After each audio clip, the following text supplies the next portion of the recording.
Good morning all of you. हमारे YouTube channel geography junction पे आपका हार्दिक स्वागत है। आज हम बात करने वाले हैं जो भारत का मुख्य तट है। जैसे अपन बात करेंगे जो पश्चिमी घाट का एक तट का आपके टॉपिक है मालाबार तट।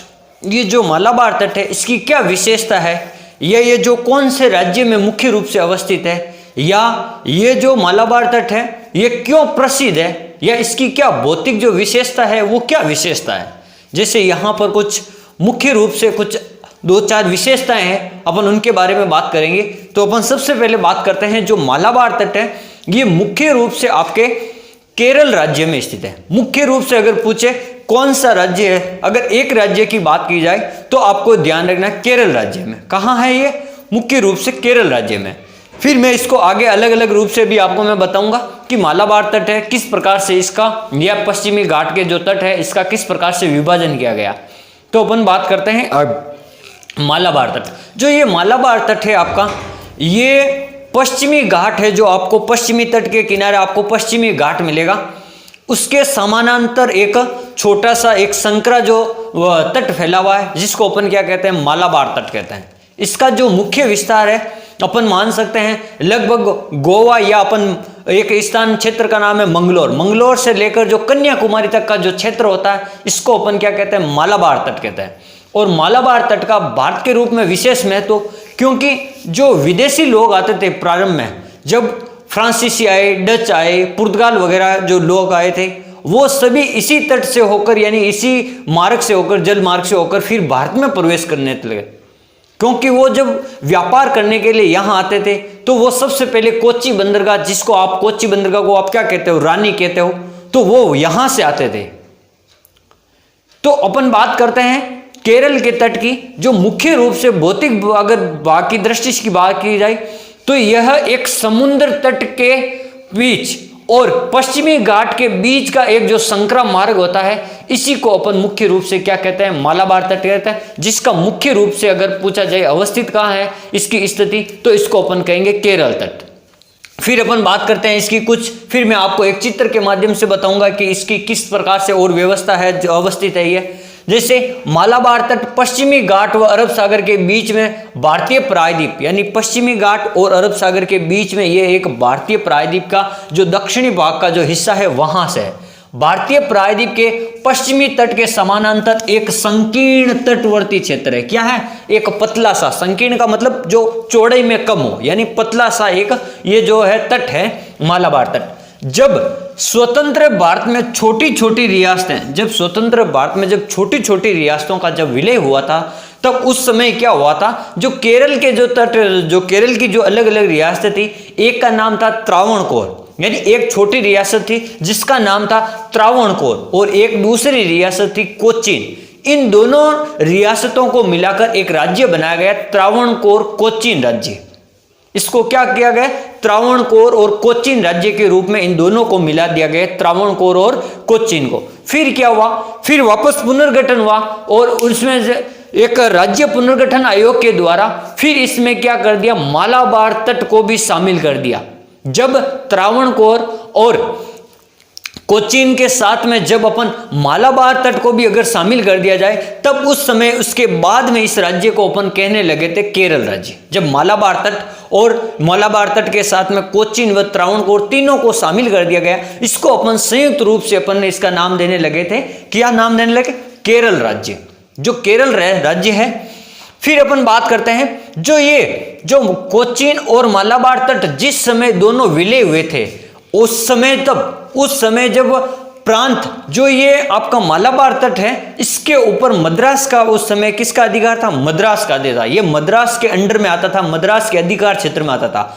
उसके बाद में जब ये तीनों मिले, तब ये फिर केरल एक स्वतंत्र राज्य के रूप में इसका नामकरण हुआ केरल का, यानी मालाबार और कोचीन और त्रावणकोर ये तीनों मिल गए थे बाद में। फिर अपन बात करते हैं उत्तर में गोवा से लेकर दक्षिण में कन्याकुमारी तक विस्तृत समुद्र की एक जो तट रेखा है, गोवा से लेकर एक अपन कह सकते हैं कन्याकुमारी तक जो मुख्य रूप से एक तट रेखा संकीर्ण रूप से, उसी को अपन क्या कहते हैं, मालाबार तट। फिर अपन बात करते हैं कि जो मालाबार तट का विशाल हिस्सा प्राचीन केरल में, जो ये जो मालाबार तट था पहले इसके ऊपर प्राचीन रूप से केरल में किस वंश का शासक था? तो एक चेर नामक वंश का शासक था। किसका? चेर वंश का। चेर वंश का यहां पर चेर वंश का शासन था या चेर वंश के अधीन में आता था ये मालाबार तट।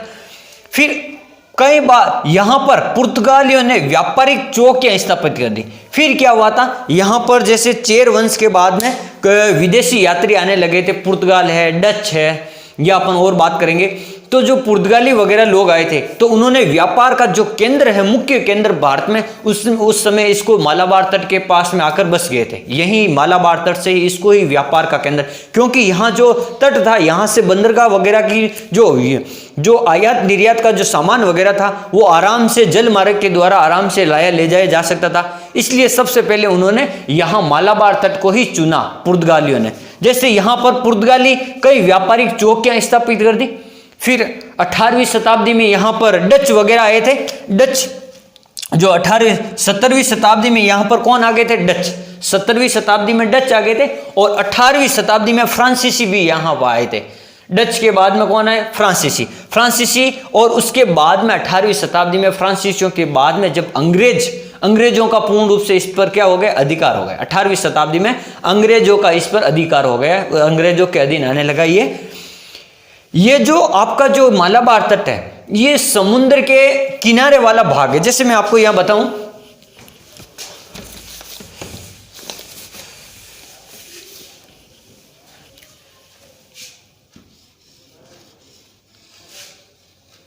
ये वाला, तो यहां पर आपका गुजरात वाला भाग है, ये गुजरात वाला, यहां तक आपका गुजरात आ जाएगा, फिर यहां महाराष्ट्र आ जाएगा, फिर ये कर्नाटक आ जाएगा, और गुजरात और महाराष्ट्र के बीच में ये गोवा है आपका, और यहाँ पर कन्याकुमारी है। तो यहाँ से लेकर यहाँ कर्नाटक का एक क्षेत्र है मंगलोर, तो ये पूरा क्षेत्र तो आपका पश्चिमी तट कहलाता है। और यहाँ पर जो पर्वतमाला है इसको अपन क्या कहते हैं? पश्चिमी घाट पर्वतमाला कहते हैं। अब ये पश्चिमी घाट और ये है आपका अरब सागर, यह है अरब सागर। इनके मध्य में ये एक पतली सी संकरी पट्टी है। ये जो मालाबार है ना, ये वाला क्षेत्र, ये एक पतली सी पट्टी के रूप में है, ये वाला। यहां पर क्या समुद्र से जब लहरें आती है यहां पर, तो यहां पर क्या हुआ? रेत इकट्ठा हो गई, जलोढ़, यानी समुद्र की जो रेत होती है, गाढ़ी रेत होती है, जो दलदली रेत होती है, वो यहां पर इकट्ठा हो गई। तो ये एक संकरी पट्टी के रूप में है समुद्र के रेत के टीलों के बीच में। जब ये समुद्र के रेत के टीले यहां पर आने लगे तो इस तट के ऊपर कुछ इस प्रकार की खाड़ियां टाइप बनने लगी। इस प्रकार से कुछ इसके अंदर ऐसा भाग होने लगे, इस प्रकार से कुछ भाग जो जिसको अपन क्या कहते हैं, जो समुद्र या जो स्थलीय भाग है, जहां समुद्र के बीच में जो दलदली क्षेत्र है, उनको अपन क्या कहते हैं? कयाल या लेगून कहते हैं। क्या कहते हैं? इस क्षेत्र को जो समुद्र के जल के अंदर है, ये वाला जो क्षेत्र दलदली क्षेत्र, या अपन इसको कहते हैं खारे पानी का जो क्षेत्र है, इसको अपन क्या कहते हैं? कयाल कहते हैं या लेगून कहते हैं।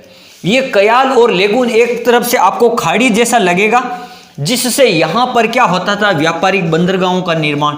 जैसे बंदरगाह, जैसे बड़े बड़े जहाज इस खाड़ी के बीच में आ जाते और फिर यहां से ऊपर से सामान इन खाड़ी में से उन बंदरगाहों या जहाजों से होकर जल मार्ग के द्वारा जाता था। तो ये जो लेगून, ये कयाल है, ये एक रूप से महत्वपूर्ण रूप से अपन ये कह सकते हैं, ये खारे पानी की कुछ ऐसी झीलें थी, जिसे अपन बात करेंगे। एक दो झील है, नाम अनामुदी या अष्टमुदी है, एक या वेबनाद है, जो यहाँ की मुख्य रूप से जो कयाल या लेगून होती है, ये खारे पानी की है। ये समुद्री व्यापार करने के लिए महत्वपूर्ण क्षेत्र थे। फिर अपन बात करते हैं जो छोटी छोटी नौकाएं होती थी, जो जलयान या ये जो लहरें हैं, ये लेगुन, इनसे क्या होता था? नहरों के द्वारा इन लेगुनों को जोड़ दिया गया था। नहरों के द्वारा इन लेगुनों को क्या कर दिया गया? तट के किनारे जो लेगुन थे इनको जोड़ दिया गया, और छोटी छोटी नौकाएं इन नहरों के द्वारा जलयान या अपन कह सकते हैं इनके मार्ग का अनुसरण करती थी नहरों द्वारा, या जल जो यातायात है, जैसे अपन कहते हैं जल मार्ग है, जो नहरों के द्वारा ही ये सामान का इंपोर्ट और एक्सपोर्ट करती थी, आयात और निर्यात के लिए पास में जाती थी। फिर अपन बात करते हैं इसके भीतरी क्षेत्र में जलोढ़ भूमि है। इसके जो अंदर का जो भाग है बीच का, ये थोड़ा जलोढ़ का समतल भाग है, थोड़ा समतल भाग है, जलोढ़ है लेकिन समतल, यानी जल के साथ जो कण आते हैं उपजाऊ में मिट्टी वगैरह, उसको अपन जलोढ़ कहते हैं। तो वही इसका एक समतल भाग भी है बीच में। फिर अपन बात करते हैं केरल की पूनामदा। एक केरल की एक है लेगुन, उसका नाम है पूनामदा। क्या नाम है? पूनामदा। जो ये केरल की जो लेगुन है पूनामदा, यहाँ पर एक नेहरू ट्रॉफी होती है। नेहरू ट्रॉफी यानी एक नौकायान होती है इस लेगुन के ऊपर। तो यहाँ पर प्रतिवर्ष क्या होती है? एक नौकायान की एक रेस होती है, दौड़ होती है, जिसको अपन क्या कहते हैं? नेहरू ट्रॉफी। नौकायान की नेहरू ट्रॉफी के नाम से यहाँ पर एक रेस होती है, जो इस झील के, इस कयाल के ऊपर होती है। ये एक लेगुन झील का उदाहरण है। फिर अपन बात करते हैं, मालाबार तट पर अधिकांश पर्वत आर्द्र पर्वत है। आर्द्र यानी जैसे नमी वाले पर्वत, यानी जहां पर मिट्टी वगैरह आर्द्रता ज्यादा है, जहां पानी की थोड़ी मात्रा ज्यादा है मिट्टी में, तो ये जो पर्वत वगैरह है यहाँ पर क्या है? आर्द्र पर्वत है। तो यहाँ पर जो वनस्पति भी ज्यादा मिलेगी आपको, और वनस्पति ज्यादा है तो जीव जंतु भी यहाँ पर ज्यादा होंगे। तो इस प्रकार से अपन कह सकते हैं इसका जो ये भाग है, मुख्य रूप से अपन ये कह सकते हैं जो पश्चिम घाट का जो ये भाग है, यह भारत में जैव विविधता का केंद्र भी माना जाता है। भारत में मुख्य रूप से दो जगहों पर जैव विविधता पाई जाती है। एक मुख्य रूप से पश्चिमी घाट और एक पूर्वी हिमालय क्षेत्र में। तो ये वाला जो क्षेत्र है पूरा, ये एक जैव विविधता का केंद्र है, या एक क्षेत्र है जो माना जाता है। इसका दक्षिणी भाग मान लो, अभी अपन मालाबार की बात करें, ये पूरा तट तो पश्चिमी घाट हो जाए, इसका अपन दक्षिणी भाग मान लेते हैं। पश्चिमी घाट का दक्षिणी भाग मालाबार तट। फिर अपन बात करते हैं कि जो ये पर्वत हैं, ये आर्द्र पर्वत, यहाँ पर कई प्रकार की वनस्पति, जीव जंतु, पेड़ पौधे, जैव विविधता का केंद्र है। फिर अपन बात करते हैं कि यहाँ पर कुछ विशेष प्रकार की फसलें वगैरह भी होती हैं। जैसे अपन कहते हैं यहाँ से कुछ नगदी फसलें होती हैं जिनका उत्पादन केवल यहीं पर होता है। जैसे अपन बात की जाए रबड़, नारियल, काजू, सुपारी, यानी और अपन बात की जाए जैसे नारियल, काजू, सुपारी, काली मिर्च, कॉफी, चाय, रबड़, इन सब का यहाँ पर क्या किया जाता है? मालाबार तट पर उत्पादन किया जाता है। यहाँ पर उच्च कोटि का कागज निर्माण का भी एक केंद्र है। यहाँ उच्च कोटि का कागज निर्माण का भी एक केंद्र है। फिर बात करते हैं, यहाँ पर फूलों के उत्पादन एवं निर्यात का भी केंद्र है। फूलों का उत्पादन और निर्यात का भी केंद्र है, क्योंकि यहाँ अनेक तरह के फूल उगते हैं वनस्पति में। फिर यहाँ अपन बात करते हैं, एशिया का सबसे मशहूर एक लकड़ी का उद्योग भी है, प्लाईवुड। यहाँ एक एशिया का मशहूर लकड़ी का उद्योग है, लकड़ी यानी प्लाईवुड, उसका भी एक यहाँ पर उद्योग है मालाबार तट पर। फिर अपन बात करते हैं जो हस्तकलाएं होती है, जो हाथ से निर्मित जो वस्तुएं होती है, वो भी यहाँ की प्रसिद्ध है। और यहाँ पर बीड़ी उत्पादन का भी कारखाना या बीड़ी उत्पादन का भी महत्वपूर्ण क्षेत्र है। फिर अपन बात करते हैं, ये पर्यटकों के लिए एक महत्वपूर्ण रूप से शुद्ध वातावरण भी यहाँ पर है मालाबार तट पर। यहाँ पर कई सारे बीच वगैरह बने हुए हैं, जहाँ पर विदेशी पर्यटक या स्वदेशी पर्यटक आते जाते हैं। बीच यानी समुद्र का और स्थल भाग का जो क्षेत्र होता है, जहाँ पर पानी या दलदल होती है, जहाँ समुद्र की लहरें आती रहती है, उस भाग को अपन क्या कहते हैं? बीच भाग कहते हैं, जो पर्यटकों के लिए एक आकर्षण का मुख्य केंद्र माना जाता है। फिर अपन बात करते हैं पर्यटकों, यहाँ पर एक सर्प उद्यान भी है। यहाँ पर क्या है? एक सांप का उद्यान भी है, सर्प उद्यान भी है केरल में। यहाँ पर एक मंदिर है जिसका जो अपन कह सकते हैं पर्यटकों के लिए है परासनी कयाडू, परासनी कयाडू नाम से,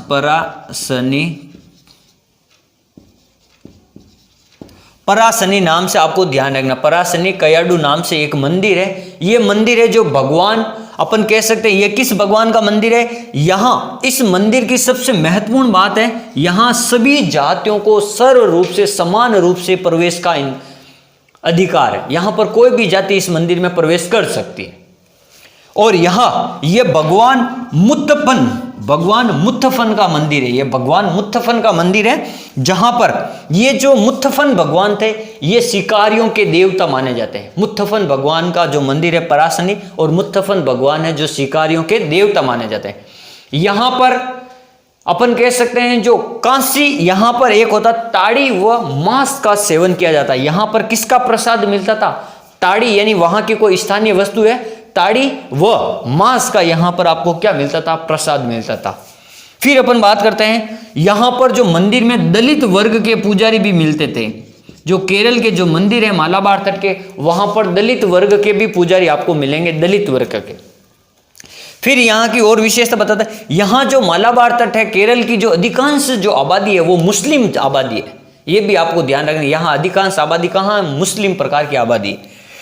फिर अपन बात करते हैं मालाबार तट में, यहाँ की जो संस्कृति है वो अच्छी संस्कृति है। और यहाँ पर जो हिंदुओं में एक पर्व मनाया जाता है, उत्सव मनाया जाता है, जिसे अपन गुड़ी पड़वा उत्सव कहते हैं। क्या के नाम कहते हैं, गुड़ी पड़वा।